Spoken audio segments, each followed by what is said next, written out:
Yawmun laka wa yawmun alayk. Un jour pour toi, un jour contre toi. Les choses sont faites ainsi et il en va de même pour toutes et tous.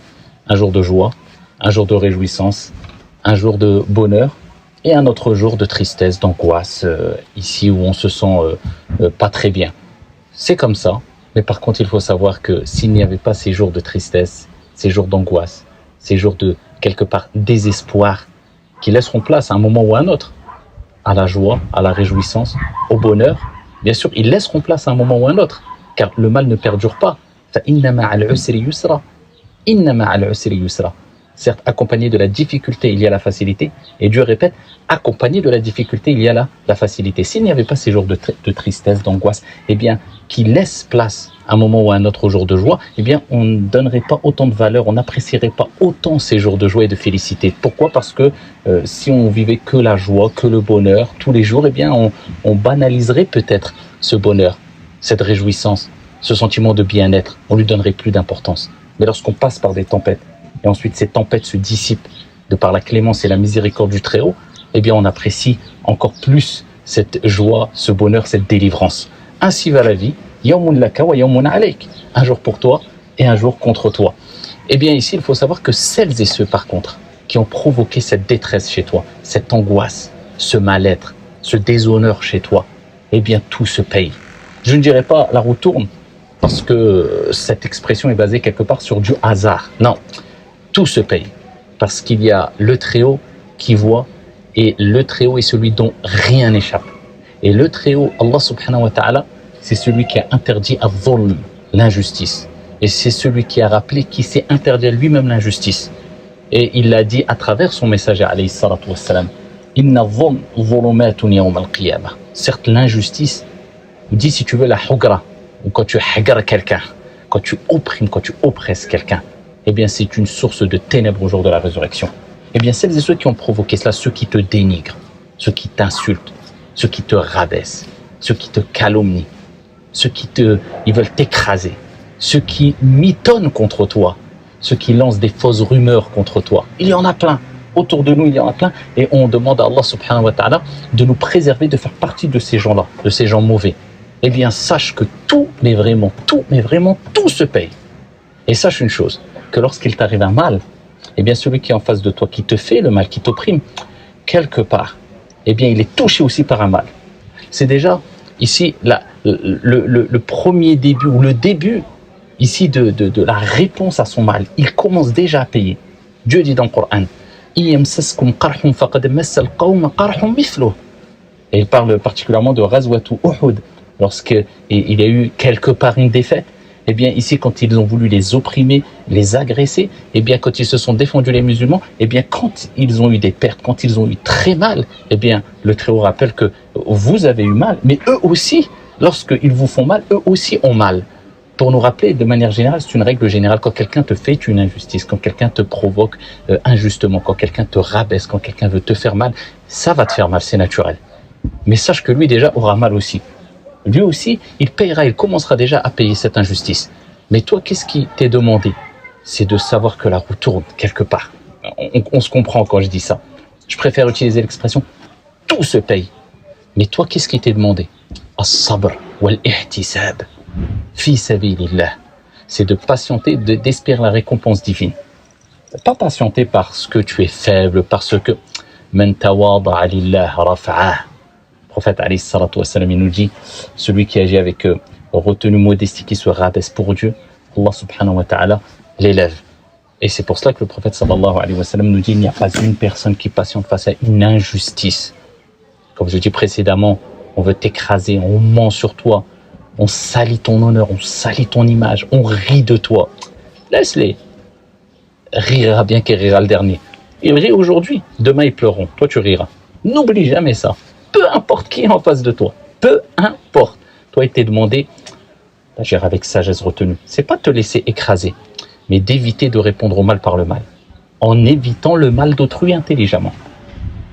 Répondre au mal par le mal, ce n'est pas de se laisser écraser, de se faire écraser. C'est de répondre au mal par ce qu'il y a de meilleur, surtout pas par le mal, en évitant le mal de la personne intelligemment et sagement. Eh bien, Le prophète alayhi salatu wassalam dit, il n'y a pas une personne qui patiente face à une hagra, à une injustice, en espérant les récompenses divines. Illa zadahu Allahu izza, sans que notre Seigneur lui ajoute ici de l'honneur. Il va avoir de la valeur encore plus auprès de Dieu et auprès des gens. Et regardez ce récit prophétique authentique où un jour Abu Bakr, le grand compagnon radiyallahu anhu arda, était en compagnie du prophète Mohammed alayhi salatu wassalam. Une personne le dénigrait et l'insultait. Le prophète souriait. Subhanallah, c'est Abu Bakr, c'est le prophète, et Abu Bakr est dénigré. Le prophète sourit. Regardez les niveaux qu'ils ont atteints. Nous, juste, on nous fait quelque chose, on veut se venger, on veut se... Le prophète, alayhi salatu wassalam, souriait. Et à force, quand la personne ne cessait de dénigrer, d'insulter Abu Bakr, et quand il a abusé vraiment, Abu Bakr a répliqué à ses propos, a répondu à ses propos. Le prophète s'est mis en colère, s'est levé et est parti. Abu Bakr a poursuivi le prophète, alayhi salatu wassalam, il l'a interpellé, il a dit, Ya Rasulallah, pourquoi tu es parti alors que quand il m'insultait, tu restais et tu souriais, et dès que j'ai répliqué pour me défendre, tu es parti. Il dit, il y avait Al-Malaïka qui lui répondait, mais lorsque tu as répondu, Ash-Shayatin, Shaitan, le diable est venu, a pris position, a pris place, il ne convient pas que je reste dans un endroit où le diable reste. Je suis parti. Il était dans une position louable, une position élevée. Il avait énormément de valeur, Abu Bakr, quand il ne répondait pas aux insultes. Et voilà comment on doit réagir. Et c'est comme ça que tu gagneras les cœurs. Au début, c'est dur, mais c'est comme ça que tu seras fier de toi. Le fort n'est pas celui qui terrasse les autres, comme le prophète alayhi salatu wassalam a dit, mais c'est celui qui refoule sa colère, qui contrôle sa colère quand il est en colère. La tardab wala kal jannah. Le prophète alayhi salatu wassalam a dit, ne te mets pas en colère et tu auras le paradis. Je répète, ça ne veut pas dire se laisser écraser. C'est de réagir avec intelligence et sagesse. Parce que certaines personnes, ils ne valent pas le coup de leur répondre. Il faut simplement les laisser sur le côté et continuer son chemin sereinement, intelligemment. Et ça, c'est une izza et une quwwa. Et ça, c'est avoir quelque part une fierté louable et avoir de la force. Parce qu'il faut être fort pour réagir comme ça. Et ça, c'était simplement pour vous rappeler que, je répète encore, je ne dirai pas la roue tourne, mais tout se paye. Toi, il t'est demandé de répondre au mal parce qu'il y a de meilleur, intelligemment. Et surtout, si tu fais partie des personnes qui oppriment les gens, qui veulent écraser les gens, méfie-toi. Dieu déteste, il déteste l'injustice. Sois toujours du côté des opprimés et pas du côté de ceux qui oppriment. Wassalamu alaikum. Ahbab el-Karam, on vit une période de trouble. On vit une période où le vrai est devenu faux et le faux est devenu vrai. Et d'après Abu Hurayra radiyallahu anhu, le prophète sallallahu alayhi wa sallam a dit, viendront pour les gens des années trompeuses, au cours desquelles le menteur sera déclaré véridique. Regardez bien, le prophète sallallahu alayhi wa sallam nous dit qu'on va connaître des années trompeuses au cours desquelles le menteur sera déclaré véridique. L'homme véridique sera déclaré menteur. On considérera le traître comme étant digne de confiance et l'homme digne de confiance sera accusé de traître. Et au cours desquelles Ar-Ruwaybida se prononcera.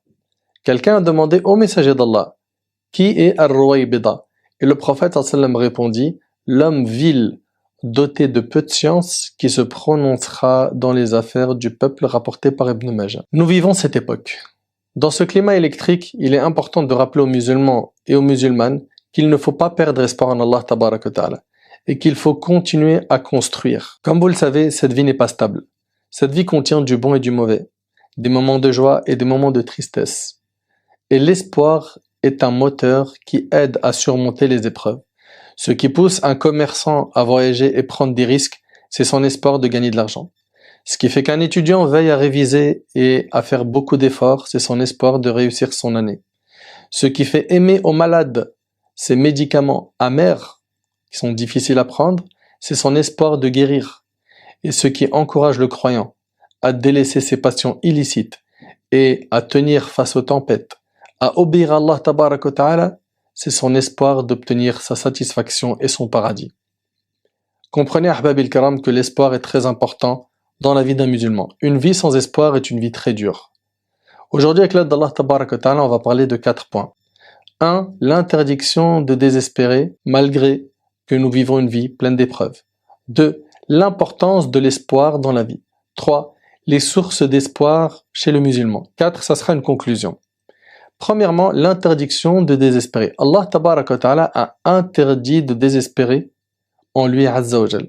Allah tabaraka wa ta'ala a dit قَالَ وَمَنْ يَقْنُطْ مِنْ رَحْمَةِ رَبِّهِ إِلَّا الضَّالُّونَ. Et qui désespère de la miséricorde de son Seigneur, sinon les égarés. Ahbab al-Kiram, Abdullah ibn Mas'ud radiyallahu anhu, en évoquant les grands péchés, il évoqua l'association à Allah, le désespoir de la miséricorde d'Allah et se sentir à l'abri du stratagème d'Allah.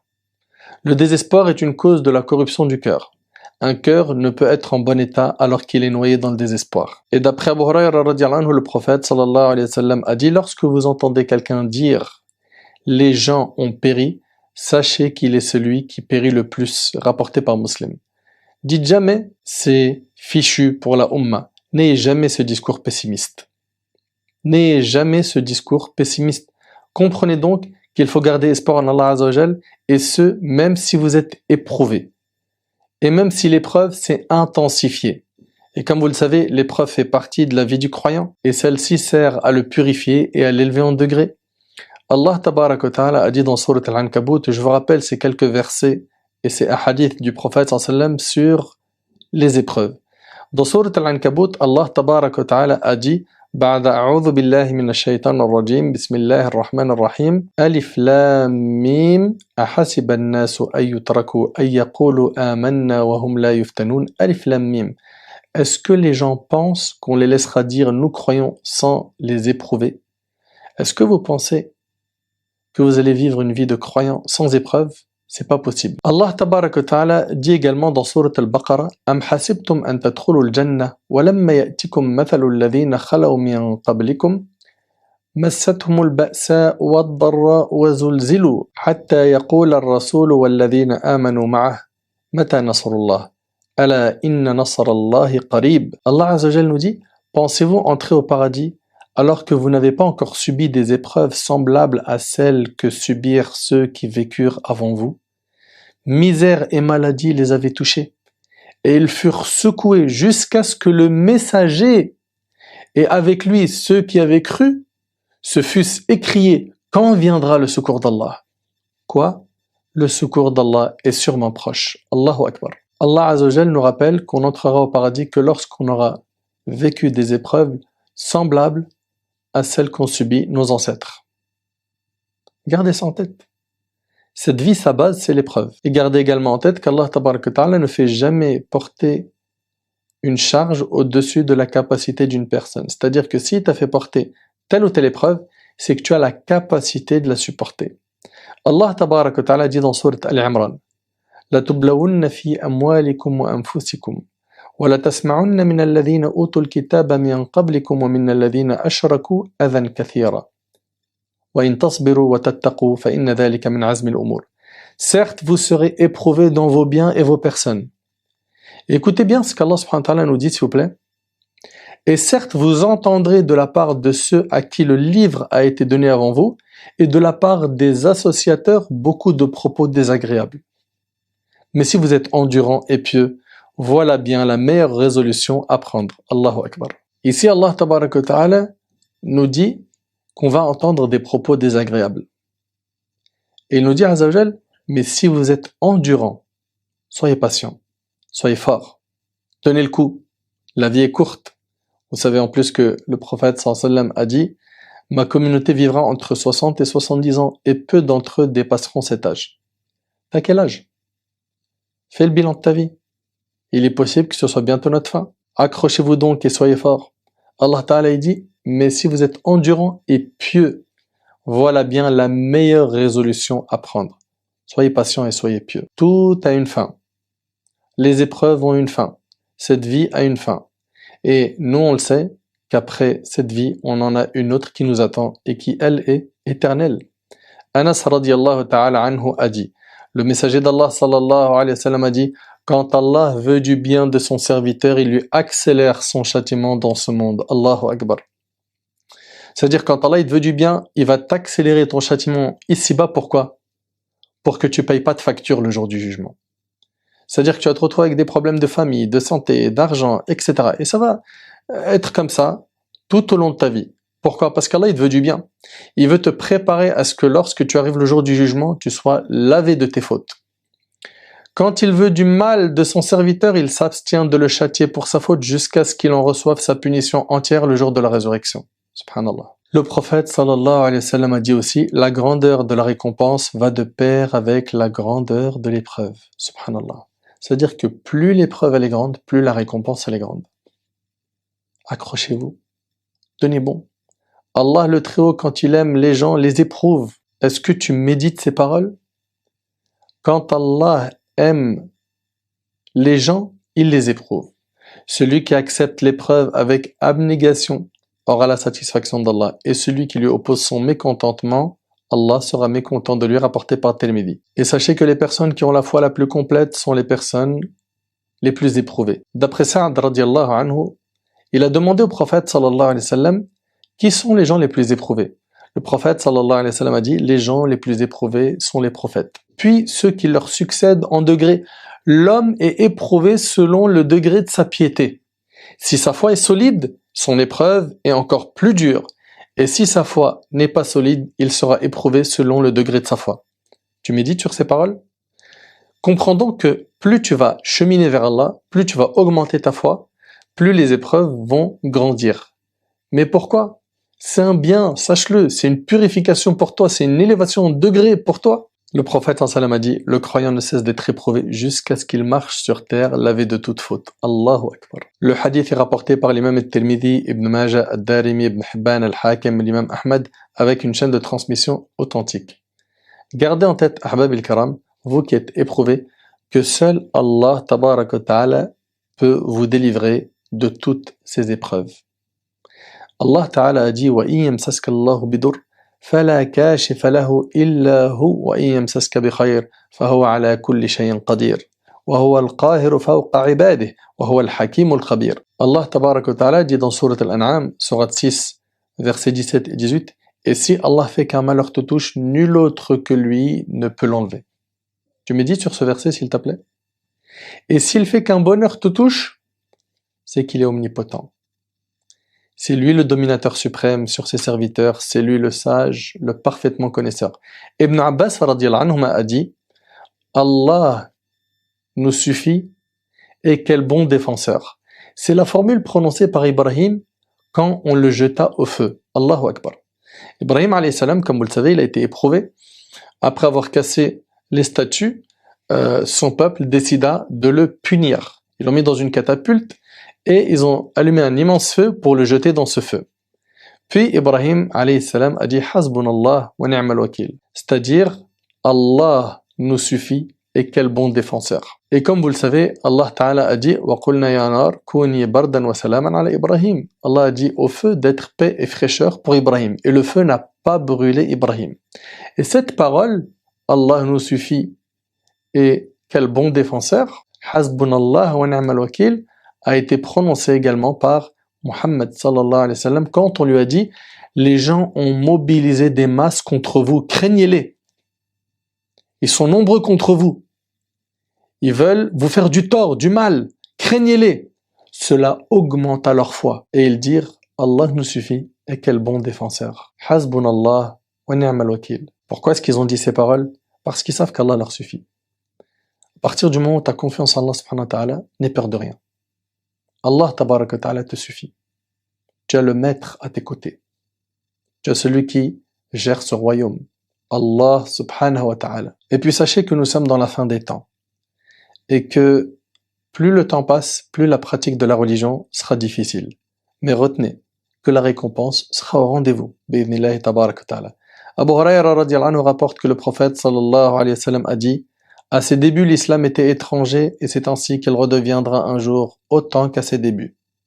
Touba, une bonne récompense, bonne nouvelle aux étrangers. Fatouba lil ghuraba. Hadith il est chez Muslim. Et dans la version de l'imam Ahmad, par le biais de Abdullah ibn Amr ibn al-As, radiyallahu anhuma, on demanda au prophète sallam qui sont ces étrangers. Il répondit, ceux qui s'attacheront à la vertu lorsque les gens seront corrompus. Soyez fiers d'être musulmans. Accrochez-vous à votre dîn, ne le lâchez jamais. Même si les gens ils se moquent de vous, même s'ils vous montrent du doigt, même si vous êtes stigmatisé, même si, la récompense auprès d'Allah subhanahu wa ta'ala qui vous attend est immense. Le prophète sallallahu alayhi wa sallam a dit également que viendra un temps où la condition de celui qui voudra rester ferme sur sa religion sera comparable à celle d'un homme qui tient une braise dans la paume de sa main, rapportée par Tirmidhi. Tenir une braise de feu dans ta main, t'es bien d'accord que c'est insupportable? Ça va te brûler la main. C'est très difficile. Et le prophète sallallahu alayhi wa sallam, il nous dit que viendra une époque où pratiquer sa religion sera semblable à quoi? À quelqu'un qui tient une braise de feu dans sa main. Mais ce qui est beau, c'est que derrière la récompense, elle est grande. D'après Utba ibn Ghazwan, radiyallahu anhu, le prophète sallallahu alayhi wa sallam a dit: il y aura certes après vous des jours de patience. Celui qui à cette époque s'accrochera à ce sur quoi vous êtes, c'est-à-dire ils vont s'accrocher à leur dîn, aura la récompense de 50 d'entre vous. Ils ont dit: ô messager d'Allah, ou d'entre eux? Le prophète sallallahu alayhi wa sallam a dit: plutôt d'entre vous, rapporté par Tabarani. Vous vous accrochez à votre religion dans ces moments durs, dans ces périodes de troubles, dans ces moments où c'est difficile de pratiquer votre dîn, sachez que vous avez la récompense de 50 compagnons. Allahu Akbar. Accrochez-vous donc à votre dîn. Ensuite, deuxième partie, l'importance de l'espoir dans la vie du musulman. Mes chers frères et sœurs, le prophète sallallahu alayhi wa sallam est notre exemple. C'est le modèle qu'Allah tabaraka wa ta'ala nous a envoyé. Le prophète sallallahu alayhi wa sallam, il a vécu des moments difficiles. Comme vous le savez, pendant 13 ans à la Mecque, il appelait les gens à l'islam. Et puis le retour qu'il a eu, c'était des moqueries, des insultes. On l'accusait d'être un menteur. On a torturé ses compagnons. Ils ont fait du mal aux compagnons du prophète sallallahu alayhi wa sallam. Les premières années de la révélation ont été très difficiles pour les compagnons. Le prophète sallallahu alayhi wa sallam leur a dit de partir en Abyssinie. Et il leur a dit: tafarraqu fil ard wa inna Allah sayajma'ukum. Le prophète sallallahu alayhi wa sallam a dit à ses compagnons: dispersez-vous sur la terre, Allah vous réunira. Donc ici on voit que le prophète sallallahu alayhi wa sallam est toujours là à donner espoir. Dispersez-vous sur la terre, Allah vous réunira. Le prophète sallallahu alayhi wa sallam a toujours eu l'habitude de donner espoir aux compagnons. Radiyallahu ta'ala anhum. Khabbab ibn al-Arat radiyallahu anhu est venu voir le prophète sallallahu alayhi wa sallam se plaignant de la douleur des épreuves et de la difficulté des malheurs en disant: ne vas-tu pas adresser des demandes à Allah en notre faveur? Ne vas-tu pas invoquer le secours d'Allah pour nous? Le prophète sallallahu alayhi wa sallam lui a donné beaucoup d'informations et à la fin du hadith, le prophète sallallahu alayhi wa sallam a dit: mais vous vous empressez beaucoup trop. Il voulait par cela éduquer les compagnons pour leur faire comprendre qu'avant le soutien d'Allah, il y a forcément quoi? Il y a l'épreuve et la patience qui va avec. Le hadith, il est rapporté par l'imam al-Bukhari. Nous, on s'empresse trop, on veut vite du résultat. Mais il faut impérativement l'épreuve et la patience. Le prophète sallallahu alayhi wa sallam a toujours été de ceux qui donnaient espoir aux gens, même dans les moments difficiles. Lorsque le prophète sallallahu alayhi wa sallam a émigré de Mecca à Médine, il était, comme vous le savez, avec Abu Bakr radiyallahu anhu, dans la grotte de Thawr, dans laquelle il est resté 3 jours. Les mouchrikines se sont mis à la recherche du prophète sallallahu alayhi wa sallam. Il avait une récompense de 100 chamels pour celui qui capture le prophète sallallahu alayhi wa sallam. Donc ils se sont mis à sa recherche. Et le prophète sallallahu alayhi wa sallam, qui était avec Abu Bakr dans la grotte de Thawr, à un moment donné, les mouchrikines se sont rapprochés de la grotte de Thawr, et Abu Bakr radiyallahu anhu, il a fait part de son inquiétude au prophète sallallahu alayhi wa sallam en lui disant que s'ils s'approchent un peu plus, ils vont nous voir. Le prophète sallallahu alayhi wa sallam lui a dit: quelle crainte as-tu? Que penses-tu de 2 personnes dont le troisième est Allah? Allah tabaraka wa ta'ala nous en parle dans le Coran: إِذْ يَقُولُ لِصَاحِبِهِ لَا تَحْزَنْ إِنَّ اللَّهَ مَعَنَا. Quand il a dit à son compagnon: ne t'afflige pas car Allah est avec nous. Est-ce que le prophète sallallahu alayhi wa sallam, dans ces moments difficiles, il a perdu espoir? La réponse est non. Pendant la bataille des coalisés, au cours des travaux, une énorme pierre causa beaucoup de difficultés aux musulmans qui creusaient la tranchée. Comme vous le savez, le prophète sallallahu alayhi wa sallam, il a appris que Ghatafan, Quraysh, une grande armée de mouchrikines allait venir combattre Médine. Avec l'idée de Salman al-Farisi, ils ont creusé un fossé dans l'entrée la plus sensible de Médine. Pourquoi? Pour éviter que l'ennemi pénètre la ville de Médine. Pendant qu'ils étaient en train de creuser, ils avaient faim, ils étaient fatigués, et ils ont eu devant eux une énorme pierre qu'ils n'ont pas réussi à la briser. Et là, le prophète sallam, quand il a été informé, il descendit dans la tranchée et à l'aide d'une pioche, il la frappa d'un coup tellement fort qu'un tiers de la pierre explosa en morceaux. Alors le prophète sallallahu alayhi wa sallam a dit Allahu Akbar, Allah est le plus grand. Et il a dit quoi? Il a dit les clés de Syrie m'ont été données. Il a frappé un deuxième coup qui fit voler en éclats un deuxième tiers de la pierre. Puis à nouveau il a dit Allahu Akbar, les clés de Perse m'ont été données. Par Allah, je vois le château blanc de Madain. Puis il frappa un troisième coup qui réduisit en pièces le dernier tiers de la pierre. Le prophète sallallahu alayhi wa sallam dit alors Allahu Akbar, les clés du Yémen m'ont été données. Par Allah, je vois les portes de Sana'a. Ce que l'on tire comme leçon de ce passage, c'est que le prophète sallallahu alayhi wa sallam, lui et les compagnons, ils avaient faim. Ils étaient fatigués. Ils savent qu'il y a une grande armée qui va venir les attaquer. Et avec tout ça, le prophète sallallahu alayhi wa sallam, il leur donne espoir. Il donnait espoir aux compagnons dans les moments les plus difficiles. Et tel doit être le comportement de chaque musulman et chaque musulmane.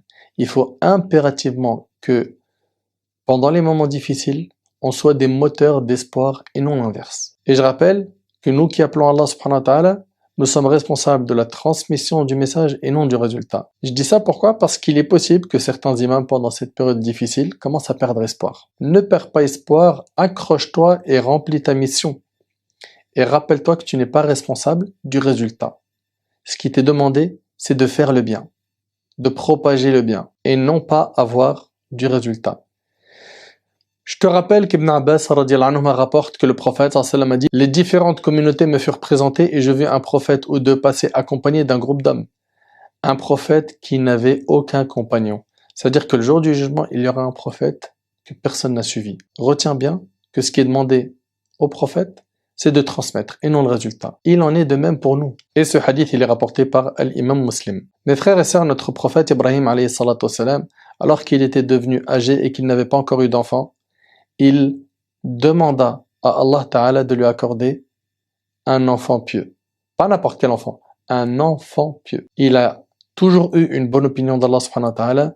Il a gardé espoir en Allah Subhanahu wa Ta'ala. Il a dit Rabbi habli min as-salihin. Seigneur, fais-moi don d'une progéniture d'entre les vertueux. Et Allah Ta'ala a exaucé son invocation. Il lui a accordé, comme vous le savez, Ismaïl et Ishaq alayhi salam. Le prophète Moussa alayhi salam. Il est poursuivi par Pharaon et son armée, puis d'un seul coup il se retrouve devant la mer. Devant la mer. Et les croyants autour de Moussa ont dit « Qala ashabu Moussa inna la mudrakoun » Qu'est-ce qu'ils ont dit? Ils ont dit « Nous allons être rejoints ». Et Allah tabaraka wa ta'ala nous dit que le prophète Moussa a dit « Kalla inna ma'iya rabbi sayahdin » Jamais, car j'ai mon Seigneur avec moi qui va me guider. Il a gardé espoir en Allah subhanahu wa ta'ala. Il n'a pas perdu espoir en Allah Azza wa Jalla alors que c'était difficile. فَأَوْحَيْنَا إِلَى مُوسَى أَنِ اضْرِبْ بِعَصَاكَ الْبَحْرَ فَانْفَلَقَ فَكَانَ كُلُّ فِرْقٍ كَالطَّوْدِ الْعَظِيمِ. Subhanallah.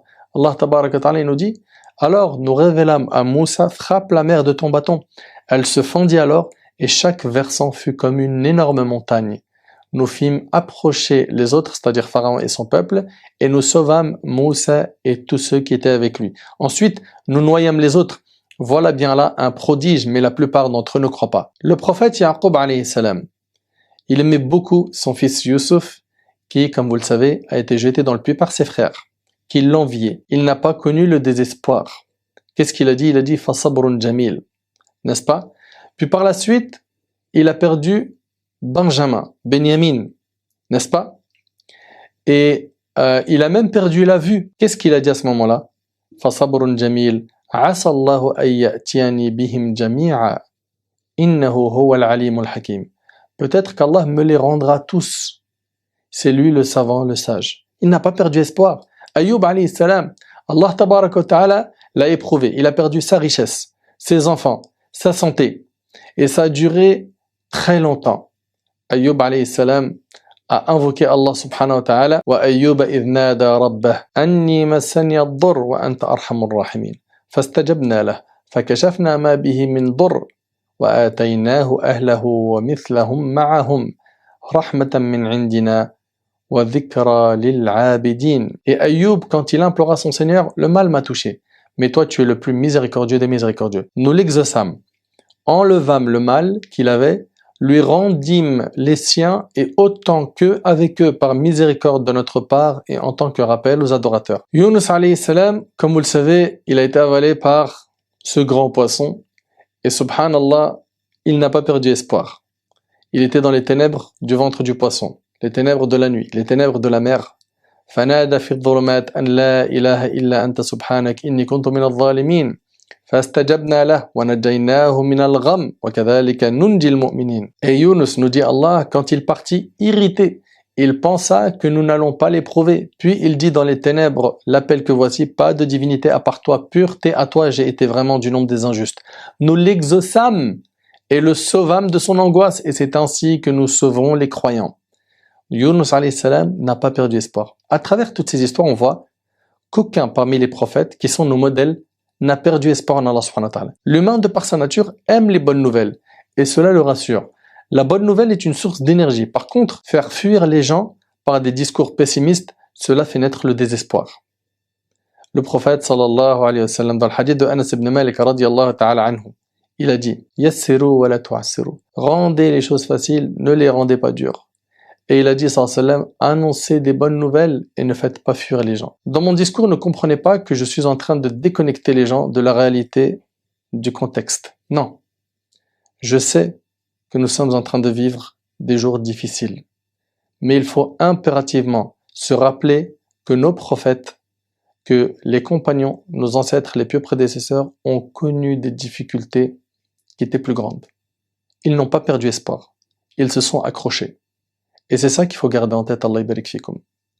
Et aussi, garder en tête qu'Allah tabarak wa ta'ala, c'est lui qui gère ce royaume. Gardez en tête qu'Allah tabarak wa ta'ala est proche de ses alliés, des croyants pieux. Allah tabarak wa ta'ala nous dit قُلِ اللَّهُمَّ مَالِكَ الْمُلْكِ تُؤْتِي الْمُلْكَ مَنْ تَشَاءُ وَتَنْزِعُ الْمُلْكَ مِمَّنْ تَشَاءُ وَتُعِزُّ مَنْ تَشَاءُ وَتُذِلُّ مَنْ تَشَاءُ بِيَدِكَ الْخَيْرُ إِنَّكَ عَلَى كُلِّ شَيْءٍ قَدِيرٌ.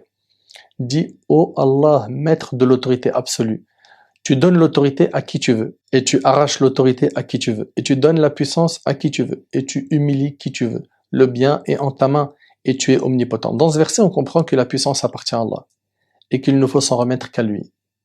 Allah tabarak wa ta'ala, il est le seul qui peut nous être utile, ou qui peut nous causer du tort. Et rappelez-vous qu'Allah subhanahu wa ta'ala a dit « Wa yamsaska Allahu bidur » فَلَا كَاشِفَ لَهُ إِلَّا هُوَ وَيَمْسَسْكَ بِخَيْرٍ فَهُوَ عَلَى كُلِّ شَيْءٍ قَدِيرٌ. Et si Allah fait qu'un malheur te touche, nul autre que lui ne peut l'enlever. Garde ça en tête, Allah barik fik. Et s'il fait qu'un bonheur te touche, c'est qu'il est omnipotent. Garde en tête qu'il ne faut avoir peur que d'Allah Azza wa Jal. Et qu'il faut avoir confiance en lui, comme il le faut. Accrochons-nous au livre d'Allah et à la sunna du prophète sallam afin d'obtenir la délivrance. Ahbab el-Karam, où en sommes-nous dans notre vie de tous les jours concernant la sunna du prophète sallam? Est-ce qu'on suit le prophète sallam? Il faut impérativement pratiquer notre religion sans faire de tri. Sans faire de tri. Aujourd'hui, on a beaucoup de gens qui prennent l'islam pour un menu à la carte. Ça je prends pas. Non. Allah tabarak wa ta'ala dit Ya ayyuhalladhina amanu udkhulu fi silmi kafa. Ô vous qui avez cru, entrez entièrement, pleinement dans l'islam. Sans faire de tri. Mes frères et sœurs, gardez en tête une chose, c'est que certes, nous vivons une période difficile, mais la communauté musulmane a connu dans l'histoire des périodes plus sombres, des périodes plus dures. Il n'y a qu'à voir ce que les Tatars ont fait, les bains de sang qu'ont connu les musulmans à cette époque, l'injustice qui s'est répandue chez eux et chez d'autres. Et grâce à Allah Azza wa Jal, la communauté est toujours debout.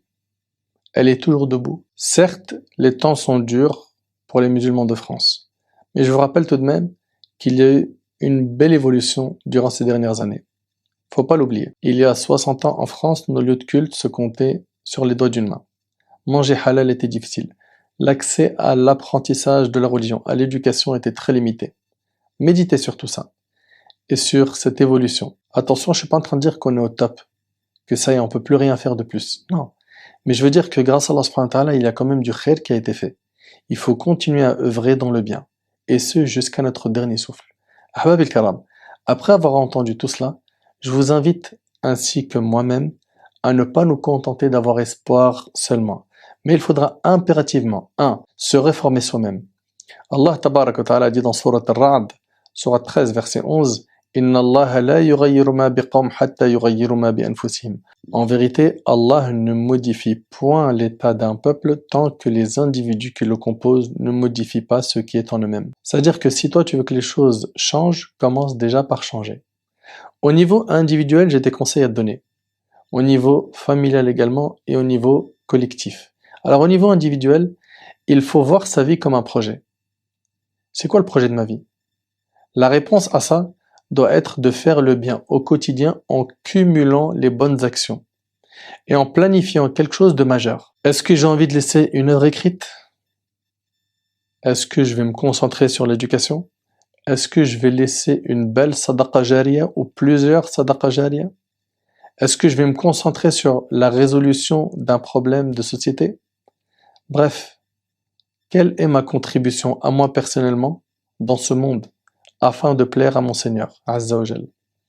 D'après Anas ibn Malik radiyallahu anhu, le prophète sallallahu alayhi wa sallam a dit: si l'heure a lieu alors que l'un d'entre vous a un petit palmier à planter dans sa main, s'il peut le planter avant qu'elle n'ait lieu, qu'il la plante, rapporté par al-Bukhari dans l'Adab al-Mufrad. Ça veut dire quoi? Le sens de ce hadith est: œuvre dans le bien jusqu'à ton dernier souffle. On voit ici l'importance de faire du bien et ce, jusqu'au dernier souffle de notre vie. Ça, c'est donc au niveau individuel. Faut que tu aies des projets dans ta vie. Au niveau familial, le conseil que j'ai à donner, c'est de veiller à ce que notre maison, notre foyer, soit un endroit de rayonnement, un endroit de douceur, de bienveillance, d'adoration, un cocon où l'on se sent bien, un abri face à la brutalité de ce monde, un endroit où l'on reprend des forces, humainement et spirituellement, un endroit où nos enfants trouvent l'amour, le savoir et l'éducation dont ils ont besoin pour devenir des adultes forts, bienveillants et épanouis. Au niveau collectif, nos associations doivent saisir ce moment historique comme une opportunité unique en transformant l'épreuve et les pressions en opportunités, afin de se mettre à niveau professionnellement et en conformité sur le plan comptable, juridique, opérationnel. On vous le répète depuis pas mal de temps, les associations doivent être irréprochables et travailler ensemble. Sinon, elles seront toutes soit placées sous contrôle, soit dissoutes. Vous avez sûrement vu le travail majeur qui a été initié via la plateforme Les Musulmans, notamment en direction des associations. C'est cette démarche professionnelle qui doit nous permettre de ressortir tous grandis et renforcés de cette triste période. Nous tous, les responsables associatifs et cadres musulmans, sommes face à nos responsabilités, à nous de les assumer. Pour finir, Ahbab al-Karam, gardez confiance en Allah Azza wa Jal. Gardez espoir en Allah subhanahu wa ta'ala. Gardez espoir qu'Allah tabarak wa ta'ala vous réserve de grandes récompenses si vous restez sur le chemin droit. Restez droit dans vos bottes et ne vous laissez pas intimider. Investissez-vous à fond pour faire le bien. Fais le bien jusqu'à la fin de ta vie. En cas d'un acte islamophobe, faites valoir vos droits avec les moyens légaux. Solidifions nos structures, associations, etc. au niveau des normes de sécurité, compta. Ne lâchons rien, soyons unis et soutenons-nous les uns les autres, soutenons nos associations, restons solidaires. Si je récapitule les gros points, c'est garde espoir et fais des bonnes actions jusqu'à ton dernier souffle. Garde espoir et fais des bonnes actions jusqu'à ton dernier souffle. Le mot de la fin, les non-musulmans ne lisent ni le Coran, ni les hadiths du prophète sallam. Ils vous lisent vous. Soyez un ambassadeur de l'islam. Laissez voir la sunna en vous. Ayez un bon comportement et répandez la beauté de l'islam en la pratiquant correctement. Sallallahu subhanahu wa ta'ala yanfa'ni bima qultu yanfa'akum.